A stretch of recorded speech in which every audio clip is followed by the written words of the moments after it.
৮৮ গুণন ৮৭ শর্টকাটে কিভাবে করব?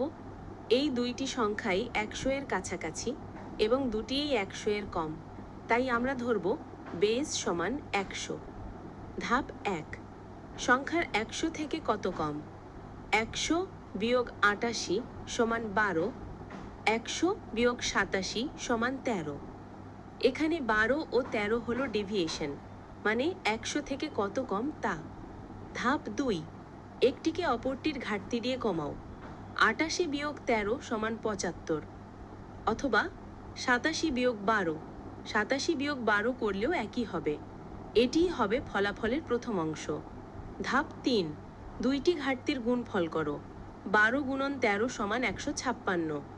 এটিই হবে ফলাফলের দ্বিতীয় অংশ, তবে এখানে একটি বিশেষ বিষয় আছে। ধাপ ৪, দ্বিতীয় অংশে ২ অঙ্ক রাখতে হবে। ১৫৬, এটি ৩ অঙ্কের, কিন্তু আমাদের দরকার শুধু শেষ ২ অঙ্ক ৫৬। শুরুতে থাকা একটি হবে ক্যারি।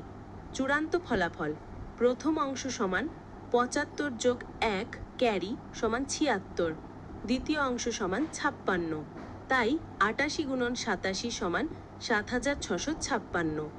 মনে রাখার জন্য সহজ ভাষায় নিয়ম: ১০০ এর কাছাকাছি হলে প্রথম অংশ সমান সংখ্যা বিয়োগ অপরটির ঘাটতি, দ্বিতীয় অংশ সমান ঘাটতির গুণফল, শেষ ২ অঙ্ক রেখে ক্যারি যোগ করো।